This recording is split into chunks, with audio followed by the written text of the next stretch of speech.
It's the Eagles and the Seahawks tonight on 97.3 ESPN. You can hear the action right here.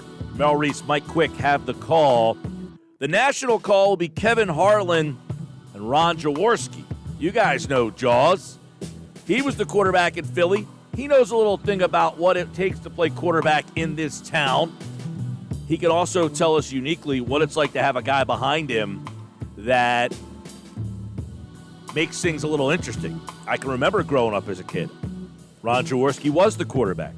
Randall Cunningham was on the bench. A lot of people wanted to see Randall. Buddy said, all right, we'll put Randall in on third and 15 and let him run around and do crazy stuff. And we got to that point. Ron Jaworski will join us right now. He'll make the call tonight on Westwood One's coverage of Monday Night Football as the Eagles host the Seattle Seahawks. And Jaws, I don't know if you're watching the Eagles and thinking, man, I've lived this already. But it's a situation where, I don't know, the organization, this seems like a no-win situation for the organization. If the kid plays well, you're going to have people saying, why not play him more, especially if Carson doesn't play well, and he has not played well. Yeah, I would agree. It's a very tenuous situation for this Eagle organization right now, and you are correct. You know, I lived it with Randall Cunningham, and I think of that whenever I ask a question about this. My personal feelings, and I am no different than any other quarterback worth his salt in the National Football League. You do not want to come off the field. There is no doubt in my mind Carson is not happy about this one play, two plays, whatever the case may be. Now, I can think back and, I've been the Eagles starting quarterback for 9 years at that time. I was smart enough to realize Randall was a second-round draft choice. Eventually, he was going to be the quarterback of the Philadelphia Eagles. There was no doubt about that. I didn't question that at all. I just wanted to win every game possible. And when you start playing games with the quarterback, it sends, to me, a bad message to a football team. Randall and I had fun with it. We really did. We'd come off the field. I'd run out after it'd be 3rd and 7 or more. He'd come running down the field. And because of Randall's athletic ability, when he sprint, a dash, it was kind of one of those running plays, And quite honestly, I think 3rd and 7 or more is the worst down, most difficult down for a quarterback to play in the National Football League. And I think Buddy set Randall up for failure, not success. Now, success did come as Randall gained experience. And that part, I agree with. You wanted to give Randall some snaps on the field, but that was the most difficult situation to be in. So if you put it all in all, I think it's a recipe for a disaster. Why is Carson, in your opinion, struggling so much? Jaws, I look at this and I see same play caller, probably a lot of the same terminology, a lot of the same playbook. So that constant's there. The one constant, you look back at Carson, the last 3 seasons, he's been pretty consistent. Completion percentage, touchdowns to interceptions. Only 7 interceptions. So that play seems to be the same. Same play caller. The one difference is his play is going down so much. Why is that? You have the same play caller, the same playbook, but you have a lot different results. Why?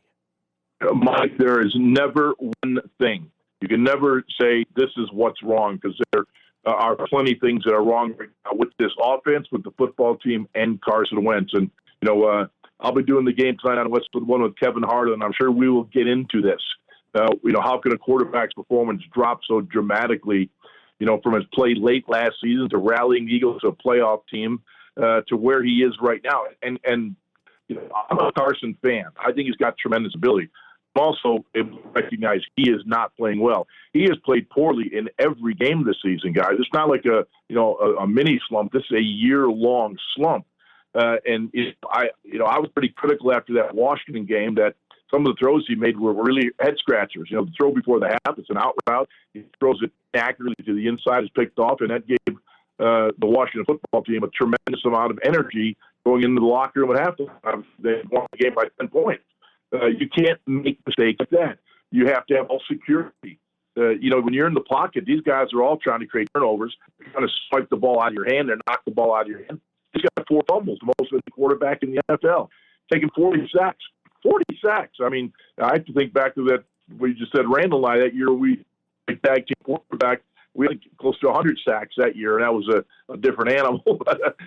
But clearly he's taking too many sacks. And, he's completing less than 50 to 60% of his passes, which in today's NFL is atrocious. If you're not completing the high 60s, you're not worth your salt in NFL quarterback because half the damn throws are behind the line of scrimmage and screen plays and bubble screens and hots. So you got to be in that high 60s as an NFL quarterback. So for a lot of reasons, he's really struggling. Those are just a few things that I can point out to you. Reading coverage, getting the ball out of his hands in time, not being statuesque back there, move in the pocket, not run, move in the pocket, know where the pressure's coming from. Snap fades. The film study all week long tells you what the defense is going to do, validated the snap, not doing that. Just a litany of problems right now with Carson Wentz, and I'm not even talking about the supporting cast, the offensive line in transition. Wide receivers are new every single week. You don't have the go-to guy, Zach Ertz, out there, although I think Dallas Goedert has played well, and then Richard Rodgers have played well, but you don't have your go-to guys, security blanket that a quarterback likes to have. He's Ron Jaworski. He'll have the call tonight with Kevin Harlan for Westwood One Radio of Monday Night Football, Eagles and Seahawks. You just mentioned a litany of things. They all sound Carson-oriented. How much of this is on Doug Peterson and his play calling, not using him the right way? Maybe, is there more that Peterson can do to help his quarterback? Absolutely. Hand the ball off. Quarterback's best friend is a running game. You got a running back in Miles Sanders averaging 5.7 yards per carry, best in the National Football League. So last week, the Eagles were dominating that game with the running game. They quit calling their runs in the second half, and it was still a close game. When your quarterback's struggling, you got to help him with your play calling. And there's nothing wrong with turning around and handing the ball off to a hot running back right now. And also for an offensive line that is going through transition with, it seems, one or two new starters every single week. You know what offensive linemen want to do? They want to come off the ball and hit somebody in the mouth. They don't want to be regressing and having defensive linemen hit them in the mouth. They want to come off the ball and create voids in the running game.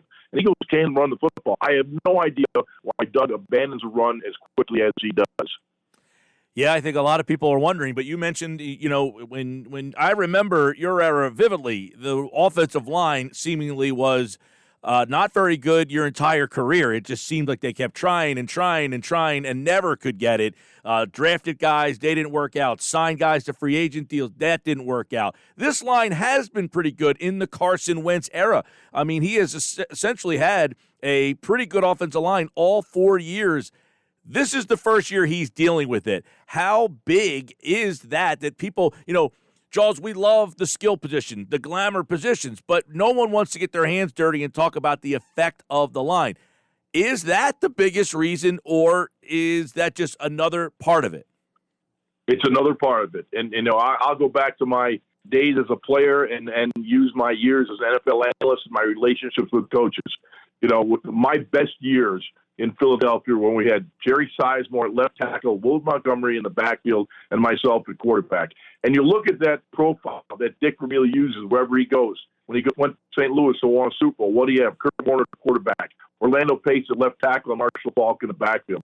He goes to Kansas City, has great success in Kansas City, takes him to 14-2 record playoffs. Seemed like every single year. What did he have? Trent Green at quarterback. Priest Holmes in the backfield and Willie Rope at left tackle. So Dick Vermeil understood three components offensively that are important: our quarterback, running back, and left tackle. And when you look at the success of the Eagles team when Jason Peters was healthy and Lane Johnson was healthy and Trey Ty, you can go on and on and on. When it was a healthy offensive line, this team was rocking and rolling. The offensive line is a shambles right now. So you can understand why the quarterback play is down. But this offensive line can come off the ball. They're big, they're strong. So I would say tonight, if Doug doesn't run the football, at least 50% of the time, it's going to be a long night for the Eagles. Yeah, and let's get into the actual matchup tonight. Ron Jaworski, Kevin Harlan, they'll have the call for Westwood One radio coverage of Monday Night Football. The Eagles have struggled against everybody from Cincinnati to Washington to New York. I mean, we're not talking about the higher quality teams. This Seattle team thinks they're a Super Bowl contender. Is there a path to victory, or is this, I remember, 10 years ago, the Eagles hosted Seattle on Monday Night Football. They retired Reggie's jersey, and it was snowing, and that game ended 42-0. Are we looking down that road tonight?